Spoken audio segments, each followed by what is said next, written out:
मध्य प्रदेश में देखिए आखिरकार सोमवार सुबह मंत्रियों को विभागों का बंटवारा हो गया। सीएम शिवराज सिंह चौहान ने सामान्य प्रशासन विभाग अपने पास रखा है, तो वहीं नरोत्तम मिश्रा के पास गृह, संसदीय विधि और जेल विभाग रहेगा।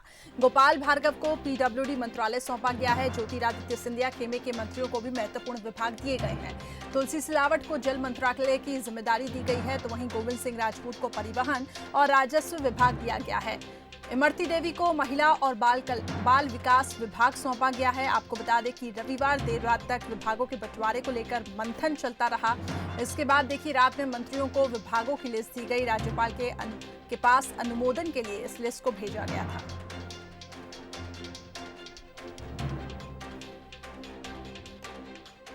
तो काफी एक्सरसाइज के बाद देखिए विभागों का बंटवारा हो गया। मुख्यमंत्री शिवराज सिंह चौहान के पास सामान्य प्रशासन, जनसंपर्क और क्योंकि देखिए नरोत्तम मिश्रा, उनको जो जिम्मेदारी मिली है गृह विभाग, सरकार में नंबर 2 की पोजीशन में, हम यूं कहें सीएम के बाद नेक्स्ट टू सीएम के बाद ये पोजीशन होती है गृह विभाग की। ये बड़ा विभाग उन्हें मिला है। नरोत्तम मिश्रा इससे पहले भी गृह और संसदीय मंत्रालय संभाल चुके हैं। एक बार फिर से वो यही विभाग संभालेंगे। विधि, जेल की भी नरोत्तम को जिम्मेदारी दी गई है। सिंधिया खेमे के मंत्रियों को भी इस दौरान बड़ी जिम्मेदारी मिली, तो काफी बैलेंस करके इस लिस्ट को तैयार किया गया है। ये विभागों को सौंपा गया है। अब ऐसे में कैसे ये अपनी जिम्मेदारियां निभाते हैं इस दौरान, क्योंकि देखिए चुनौतियां भी कई होंगी। अब इन चुनौतियों को कैसे आगे पार करेंगे ये देखने वाली बात होगी, और अपनी जिम्मेदारी कैसे निभाएंगे। हालांकि बंसल न्यूज ने बातचीत करने की कोशिश की सभी मंत्रियों से। उनका ये कहना कि प्राथमिकताएं उन्होंने अपनी अपनी बताई हैं, अब उन प्राथमिकता के हिसाब से वो आगे काम करेंगे। तो सिंधिया खेमे के मंत्रियों को महत्वपूर्ण विभाग मिला है। तुलसी सिलावट को देखिए जल मंत्रालय की जिम्मेदारी दी गई है, काफी महत्वपूर्ण ये विभाग। गोविंद सिंह राजपूत को परिवहन और राजस्व विभाग सौंपा गया है। इसके साथ ही इमरती देवी, इससे पहले भी उनका एक्सपीरियंस महिला और बाल विकास कल्याण विभाग में। नरोत्तम मिश्रा के पास, जो कि नेक्स्ट टू सीएम नंबर 2 की पोजीशन पे, उनको गृह विभाग सौंपा गया।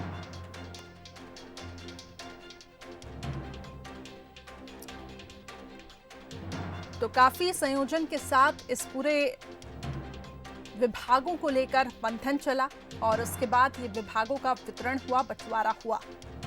हालांकि कोशिशें बीजेपी की भी यही थी कि जो सीनियर लीडर्स हैं, वरिष्ठता के हिसाब से उनको विभाग वैसे सौंपे जाए। देखिए नरोत्तम मिश्रा गृह, संसदीय कार्य, जेल और विधि मंत्रालय, वहीं गोपाल भार्गव पीडब्ल्यूडी विभाग उन्हें सौंपा गया है।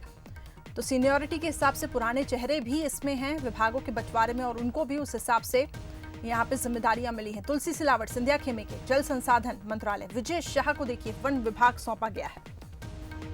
ये भी काफी ज्यादा महत्वपूर्ण विभाग है। जगदीश देवड़ा वित्त विभाग, इस समय क्योंकि फाइनेंशियल कंडीशन पर बहुत ज्यादा ध्यान देना है और वो चुनौतियों भरा रहेगा। बिसाहुलाल सिंह सीनियर लीडर, खाद्य नागरिक आपूर्ति, बहुत ही महत्वपूर्ण विभाग उन्हें सौंपा गया है। यशोधरा राजे सिंधिया, एक्सपीरियंस है उनको खेल और युवा कल्याण विभाग में, यह जिम्मेदारी उनको फिर से सौंपी गई। भूपेंद्र सिंह देखिए नगरीय विकास और आवास मंत्रालय, ये उनको सौंपा गया है। और इसके साथ ही मीना सिंह आदिम जाति कल्याण, अनुसूचित जाति कल्याण विभाग, ये उनको सौंपा गया।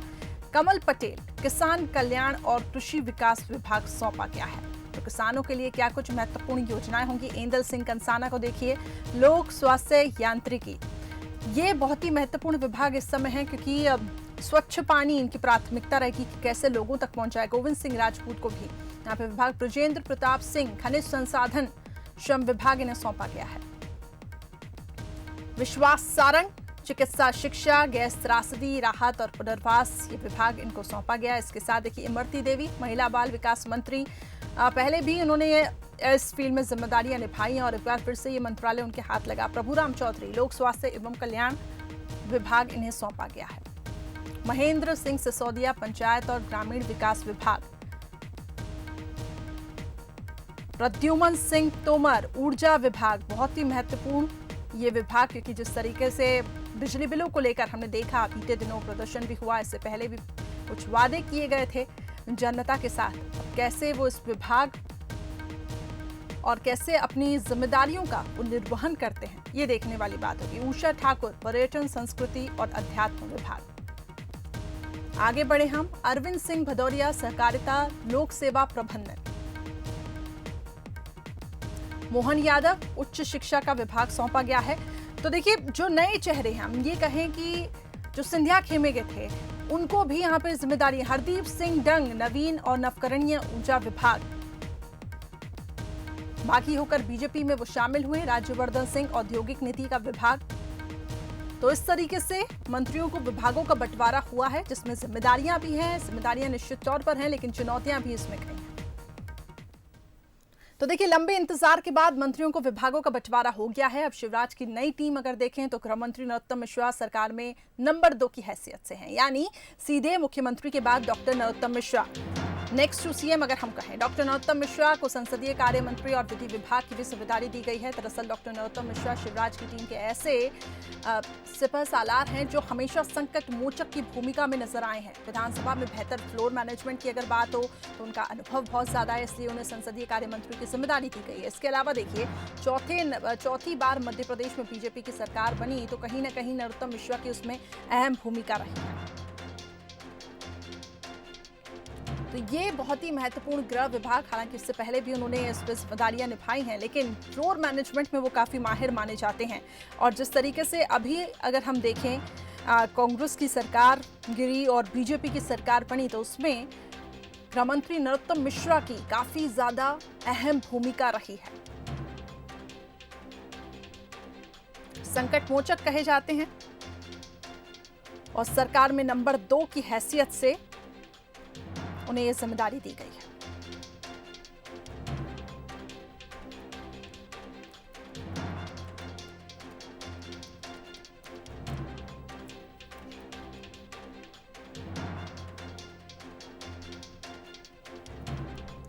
हमारी कोशिश रहेगी कि हम मेहमानों के साथ भी चर्चा करें। अजय सिंह यादव जी कांग्रेस प्रवक्ता हमारे साथ जुड़ चुके हैं ग्वालियर से। हमारे साथ राजेश सोलंकी सी बीजेपी प्रवक्ता, शिव अनुराग पटेरिया जी हमारे साथ वरिष्ठ पत्रकार जुड़ चुके हैं, और इस वक्त हमारे साथ चैनल है शरद द्विवेदी जी भी फोन पे लगातार हमारे साथ जुड़े हुए हैं।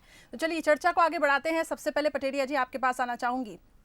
इससे पहले भी हमारी चर्चा हुई कि इस लिस्ट की अगर हम बात करें तो काफ़ी ज़्यादा संतुलन बनाने की इसमें पूरी कोशिश की गई है, लेकिन गृह मंत्री नरोत्तम मिश्रा, इनको भी एक महत्वपूर्ण जिम्मेदारी मिली गई है और ये कहा है कि दूसरे नंबर पर हैं, अगर हम ये कहें नेक्स्ट टू सीएम।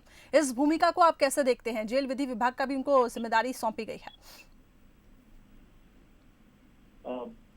बिल्कुल महत्वपूर्ण बात है करिश्मा, और नरोत्तम मिश्रा एक ऐसे मंत्री हैं जिनकी 4 महीने पहले बनी सरकार में भी करिश्मा बहुत इम्पोर्टेंट भूमिका रही है। और सबसे महत्वपूर्ण जो उनके पास, जिसके पास एचएम होता है, गृह मंत्रालय होता है, वो सरकार में नंबर 2 की पोजीशनिंग ऑलरेडी वो रखता है।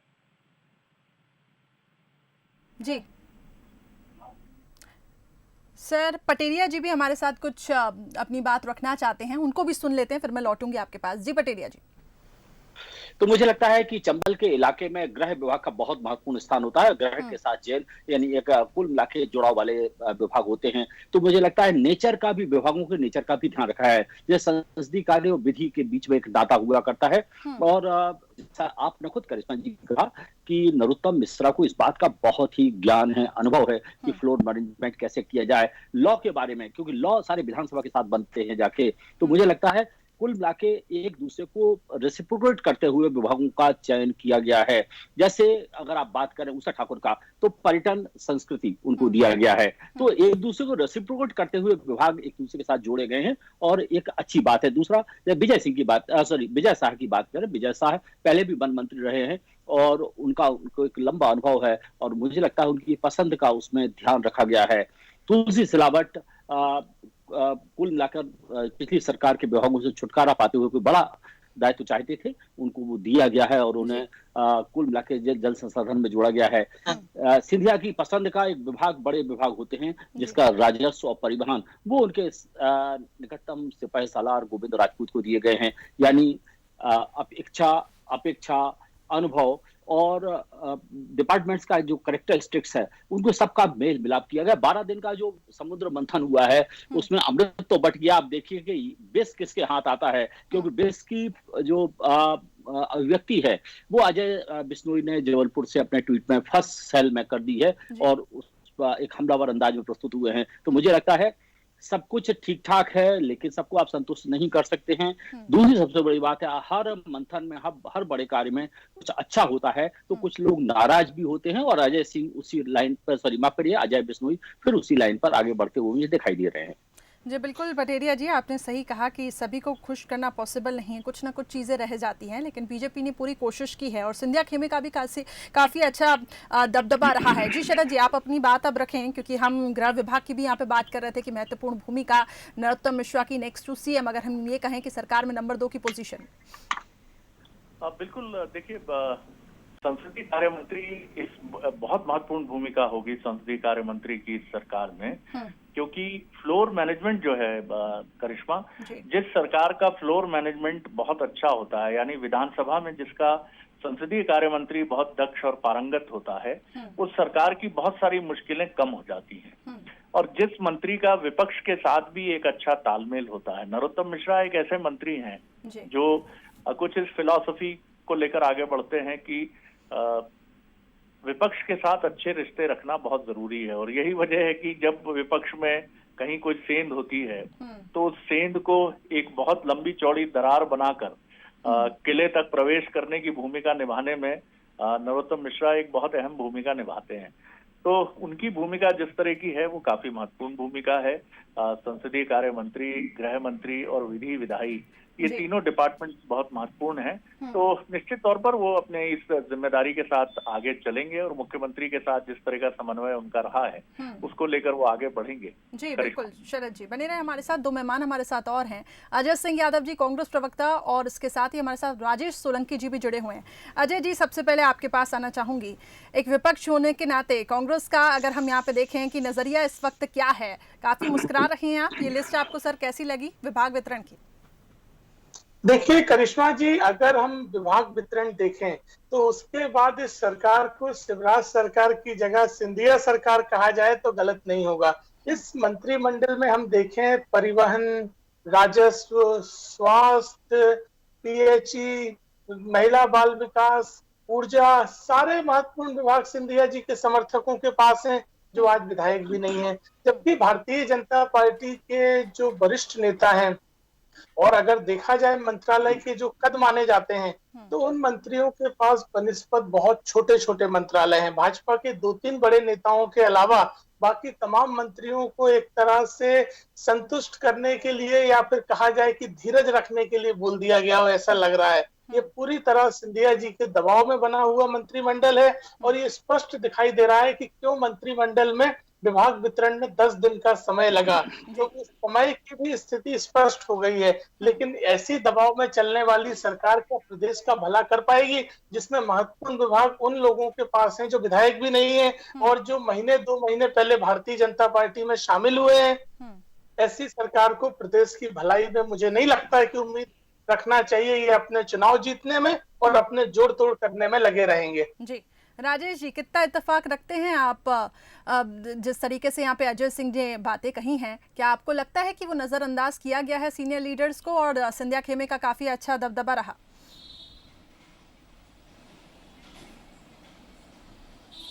देखिए, कांग्रेस और भारतीय जनता पार्टी में कल्चर का अंतर है। आज जो भारतीय जनता पार्टी की सरकार है, शिवराज सिंह जी मुख्यमंत्री है, मंत्रिमंडल शपथ ली है, इसमें किसी का इनकार नहीं है, भारतीय जनता पार्टी का नहीं है कि ज्योतिरादित्य सिंधिया का महत्वपूर्ण स्थान आज भारतीय जनता पार्टी की सरकार में है। जब कांग्रेस की सरकार बनी थी, कमलनाथ जी मुख्यमंत्री बने थे, दिग्विजय सिंह जी सुपर मुख्यमंत्री थे, तब भी मैं आपके चैनल पर लगातार बोलता रहा कि इस सरकार के बनने में, कांग्रेस सरकार बनने में ज्योतिरादित्य सिंधिया का महत्वपूर्ण योगदान है। ग्वालियर चंबल में ज्योतिरादित्य सिंधिया जी के नेतृत्व में कांग्रेस ने जो अच्छा परफॉर्मेंस किया था, उसी कारण सरकार बनी। और कमलनाथ जी और दिग्विजय सिंह जी, इनकी बुद्धि को पता नहीं क्या हो गया था, इन्होंने ज्योतिरादित्य सिंधिया जी की, जनप्रतिनिधियों की, ग्वालियर चंबल अंचल की लगातार उपेक्षा की, लगातार अपमान किया।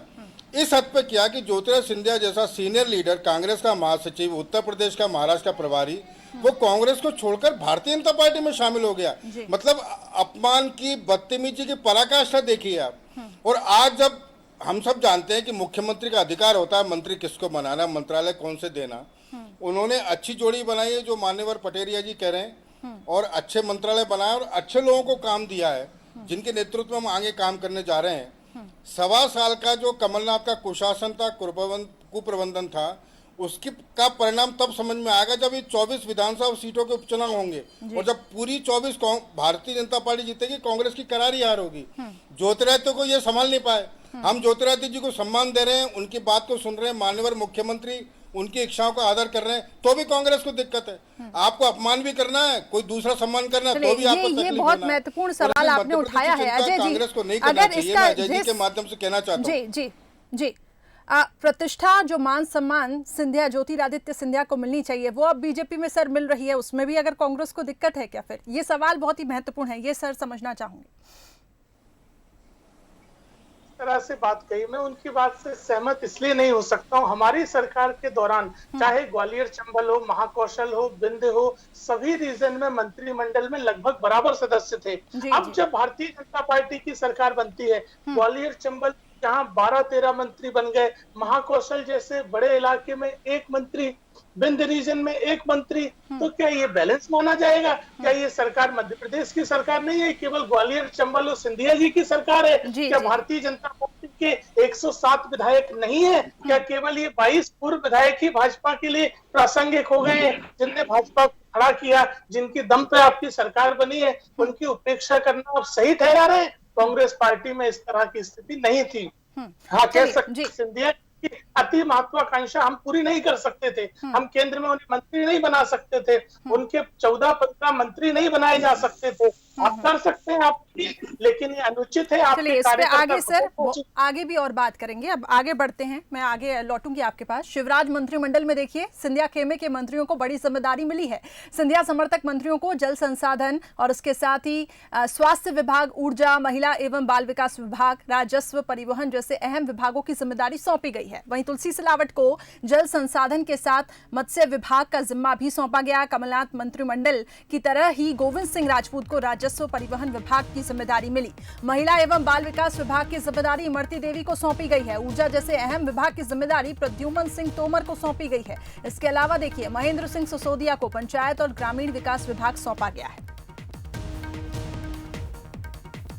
तो सिंधिया खेमे के मंत्रियों को यहां पे बड़ी जिम्मेदारी दी है और उस पे ही लगातार हमारी ये चर्चा चल रही है। कांग्रेस का ये कहना है कि बहुत ज्यादा यहां पे महत्वाकांक्षी सिंधिया दिखाई दे रहे थे और इस वजह से, हालांकि इसको लेकर हम अभी डिस्कस कर रहे हैं, तमाम मेहमान हमारे साथ जुड़े हुए हैं। पटेरिया जी, हम इस पे चर्चा कर रहे हैं कि सिंधिया खेमे के मंत्रियों को काफी ज्यादा जिम्मेदारी यहाँ पे, ये कहें कि अहम जिम्मेदारियां यहाँ पे सौंपी गई है। हालांकि कांग्रेस का अब इस पे ये कहना है कि दबाव के चलते ये फैसला लिया गया। क्या आपको ऐसा कभी ऐसा लग रहा है इसको लिस्ट को देख के?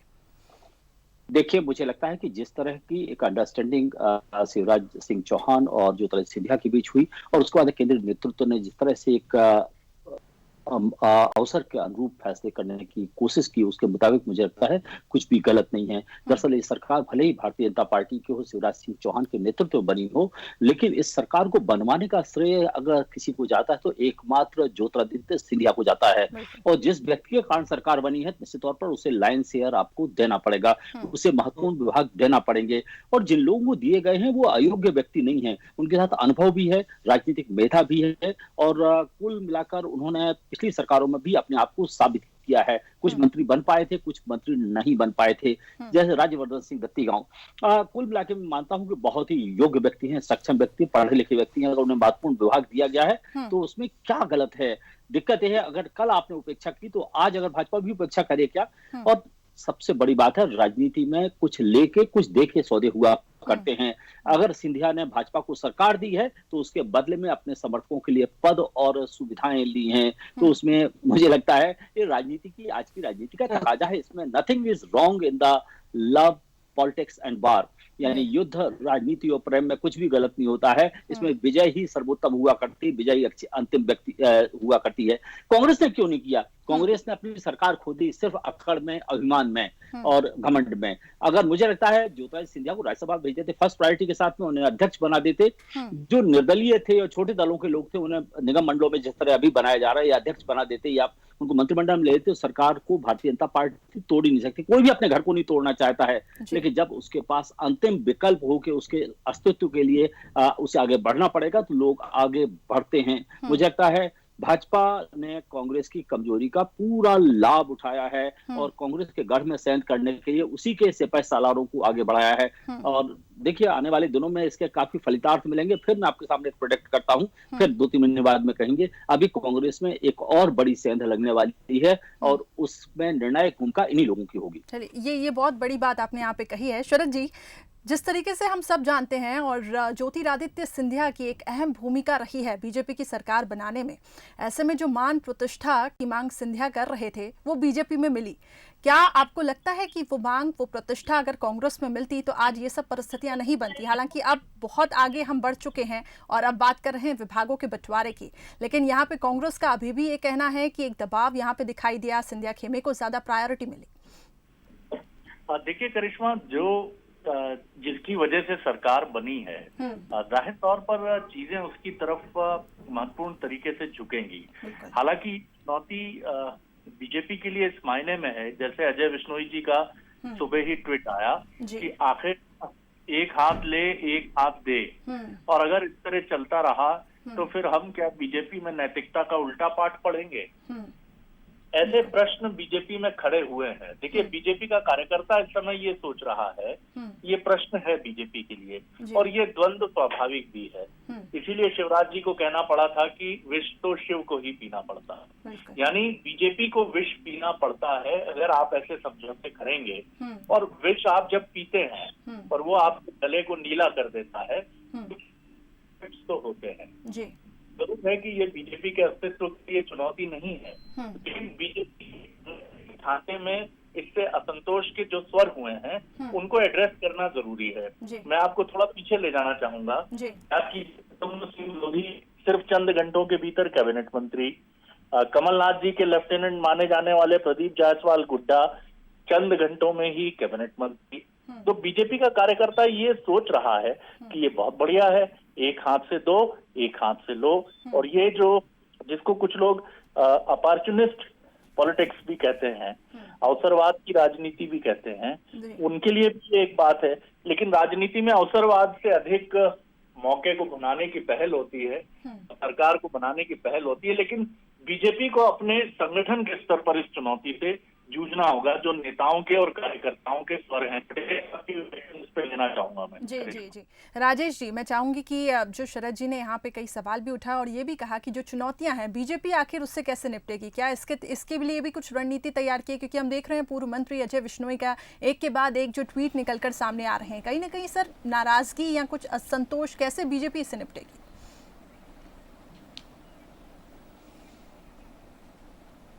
देखिए, भारतीय जनता पार्टी में मध्य प्रदेश में लगभग 1 करोड़ सदस्य हैं, कार्यकर्ता भी लाखों की संख्या में। प्रत्येक कार्यकर्ता को यह स्पष्ट है कि हम लोगों ने मेहनत की थी, परिश्रम की थी, बात सही है, लेकिन 1.25 साल पहले सरकार हमारी नहीं बनी थी। आज जब सरकार बन रही है तो कुछ लोग जो भारतीय जनता पार्टी में आ रहे हैं, जिन लोगों ने कांग्रेस की सरकार बनाई थी, जो विधायक थे, जिन्होंने परफॉर्म किया था, वो हमारे साथ आ रहे हैं। उनको जब हम पार्टी में ले रहे हैं तो उनको सम्मान देना, उनको स्थान देना, ये हमारा कर्तव्य है, हमारा उत्तरदायित्व है। 22 विधायकों ने भारतीय जनता पार्टी की सरकार बनाने के लिए विधायकी छोड़ दी। आदमी सरपंच ही नहीं छोड़ता, उन्होंने विधायकी छोड़ दी 1.25 साल के बाद ही। और इसलिए वो जब 22 विधायक लड़ेंगे और 2 जब उपचुनाव होंगे तो उन 22 विधायकों को जिताना है भारतीय जनता पार्टी के उस विधानसभा क्षेत्र में रहने वाले कार्यकर्ता का कर्तव्य, और उसको भान है इस बात का। और इसलिए हमारा कार्यकर्ता बिल्कुल परेशान नहीं, कार्यकर्ता कंसेप्ट क्लियर है, उसका सम्मान है, भारतीय जनता पार्टी का सरकार है। और अगर 2-4 लोग कुछ ट्वीट कर रहे हैं, 2-4 लोग कुछ लिख रहे हैं, इसका भारतीय जनता पार्टी की आवाज नहीं मानना चाहिए। ये लिखने वाले वही लोग हैं जिनको भारतीय जनता पार्टी ने बहुत सम्मान दिया और बहुत कुछ दिया है। और इसलिए ये कार्यकर्ता की आवाज नहीं है। 2-4 लोग लिख रहे हैं, लिखते रहते हैं, इससे कोई फर्क नहीं पड़ता। लेकिन आम कार्यकर्ता भारतीय जनता पार्टी शिवराज जी के साथ है, ज्योतिरादित्य सिंधिया के साथ है। और हम जानते हैं कि जिन 22 विधायकों ने हमारे लिए कुर्बानी दी, हमारी सरकार के लिए, हमारा मतदान केंद्र पर लड़ने वाला कार्यकर्ता इसके लिए तैयार है कि फिर से उनको जिताएगा। और जो वो पहले चुनाव में जीते थे 2018 में, उससे ज़्यादा वोटों से आम कार्यकर्ता उनको चुनाव जिता करके विधायक बना करके विधानसभा में भेजेगा। जी अजय जी, बीजेपी में सब कुछ ठीक है, हालांकि जो थोड़ी बहुत नाराजगी निकल कर आ रही है सामने, उसे भी बीजेपी यहाँ पे दूर करेगी, उसके लिए काम करेगी। लेकिन अब बताइए कांग्रेस किस तरीके से आगे की रणनीति के हिसाब से चलेगी? क्योंकि हम देख रहे हैं कि आपने ही ये सवाल उठाए कि कैसे उनको मंत्री बना दिया जो विधायक भी नहीं रहे हैं, लेकिन यही बीजेपी ने क्या आपको नहीं लगता कि यही मौके का फायदा यहाँ पे उठाया है और उनको वो तवज्जो यहाँ पे दी है जिस तवज्जो जिन मान प्रतिष्ठा की जो वो मांग करते आए वो कांग्रेस में, और बीजेपी ने उसका फायदा उठा लिया? देखिए करिश्मा जी, भारतीय जनता पार्टी के अंदर से ही बात सामने आ रही है। क्या हमें उल्टा पाठ पढ़ना पड़ेगा? क्या अब राजनीति में अवसरवाद, मौका परस्ती, इन चीजों को प्राथमिकता दी जाएगी? क्योंकि आप सरकार गिराने के काम आ रहे हैं इसलिए आपको महत्वपूर्ण विभाग दे दिए जाएंगे, क्योंकि आपके विधानसभा क्षेत्रों में उपचुनाव होना है इसलिए आपको महत्वपूर्ण विभाग देंगे, क्योंकि आप सिंधिया जी के समर्थक हैं इसलिए आपको महत्वपूर्ण विभाग दिए जा रहे हैं। तो कार्यकर्ता की 30-40 साल की मेहनत का तो कोई मतलब नहीं रह गया भारतीय जनता पार्टी में। केवल मौका परस्ती और अवसरवादी लोगों को मौका दिया जा रहा है। तो क्या अब यही रीति नीति अपनाई जाएगी? ये गलत परंपरा है जो प्रारंभ की गई है। आज आपकी सरकार बन गई, ठीक है, हम मानते हैं इस बात को कि आप विपक्ष में थे और इनकी वजह से आप सरकार में आ गए। तो क्या मध्य प्रदेश में यही परंपरा चलेगी कि जो धोखा देगा, जो किसी चुनी हुई सरकार को गिराएगा? राजेश जी कुछ कह रहे हैं इसी पे, आपने जो सवाल उठाया राजेश जी कुछ बोले। जी राजेश जी। अजय जी, भारतीय जनता पार्टी की चिंता मत कीजिए। अजय जी, भारतीय जनता पार्टी की चिंता आप मत कीजिए, मैं कर लूंगा, मैं बैठा हूं आपके सामने। आप कांग्रेस की चिंता करो।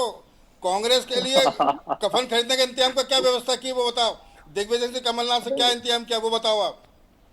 भारतीय जनता पार्टी की चिंता के लिए मैं बैठा हूं ना, मैं बैठा हूं, मैं कर लूंगा चिंता। आप कांग्रेस की चिंता करो और कांग्रेस को कफन खरीदने का इंतजाम करो दिग्विजय सिंह कमलनाथ के हाथों से।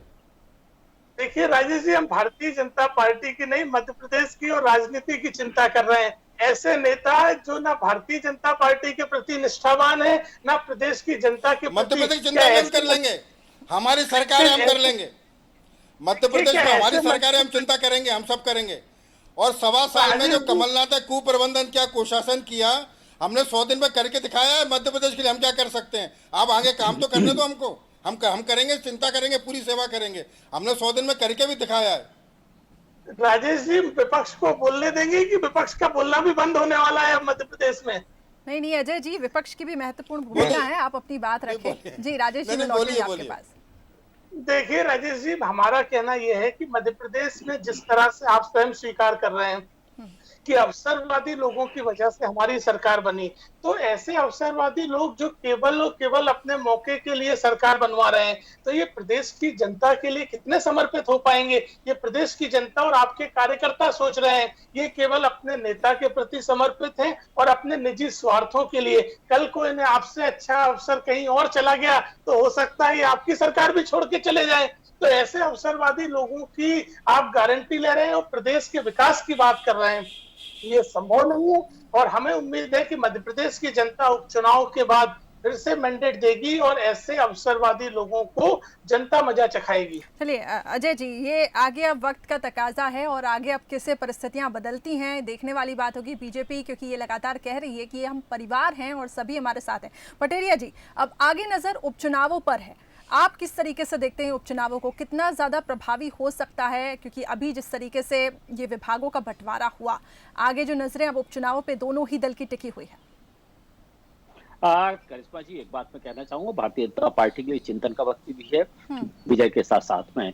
सबसे महत्वपूर्ण बात है कि 93-98 में राइसी इस बात को जानते होंगे, कहें ना कहें, भारतीय जनता पार्टी का कार्यकर्ता घर बैठ गया तो था और उसके कारण से भारतीय जनता पार्टी की सरकार बनते बनते रह गई थी। जब राम मंदिर जैसा बड़ा मुद्दा था, उसके पटवारी की सरकार बर्खास्त हुई थी, उसकी सिंपैथी आप गैन नहीं कर पाए थे क्योंकि आपका कार्यकर्ता सुशासन के डंडे के सामने झुक गया था और अपने घर बैठ गया था। 1998 में तो बीजेपी ने विभाग भी आपस में बांट लिए थे, उसके बाद भी वो सरकार नहीं बन पाई थी। भाजपा का कार्यकर्ता अगर इस रीति नीति से संतुष्ट नहीं हुआ, उसे लगा कि उसकी उपेक्षा हुई है, उसकी अवमानना हुई है, उसे जीवन भर जो शिक्षा दी गई कहीं उसके उल्टे पार्टी जा रही है, तो भारतीय जनता पार्टी को लेने के देने भी पड़ सकते हैं। भाजपा का नेतृत्व वैसे इस बात को अच्छी तरह से जानता है कि उसे अपने कार्यकर्ता को संतुष्ट करना पड़ेगा, उसे इस बात को समझाना पड़ेगा। नेता तो समझ गए, पावर सरकार में उनका शेयर हो गया, पावर शेयर हो गया, लेकिन गांव मोहल्ले गली में जो कार्यकर्ता सालों से आपस में जूझ रहे थे वो एक दूसरे को माला कैसे पहनाएंगे, एक दूसरे को कैसे एक्मोडेट करेंगे, ये मेरी थोड़ी समझ के बाहर जा रहा है। इसलिए भारतीय जनता पार्टी संघ और संगठन का सबसे बड़ा दायित्व मुझे लगता है अब यह शुरू होने वाला है कि अपने जो जमीनी कार्यकर्ता हैं उन्हें इस बात के लिए कन्विंस करें कि ये काल और वक्त का तकाजा है, जिसे कहते हैं ना काल निर्णय या आपात धर्म है कि हमें अपने पुराने चीजों को छोड़कर, पुराने अनुभवों को छोड़कर, पुरानी रंजिश को छोड़कर आगे बढ़ना है। गांव कूचे गली में जो लड़ाई होती है वो पुश्तैनी लड़ाई हो जाती है। राजनीतिक खेमाबंदी ऐसी हो जाती है कि लोग मालूम रखते हैं कि किसका घर किस बीजेपी का, किसका घर कांग्रेस का है, और तमाम तरह के द्वंद्व, दुविधाएं और रंजिशें पैदा होती हैं। तो मुझे लगता है भाजपा के सामने असली दिक्कत अब पैदा होने वाली है।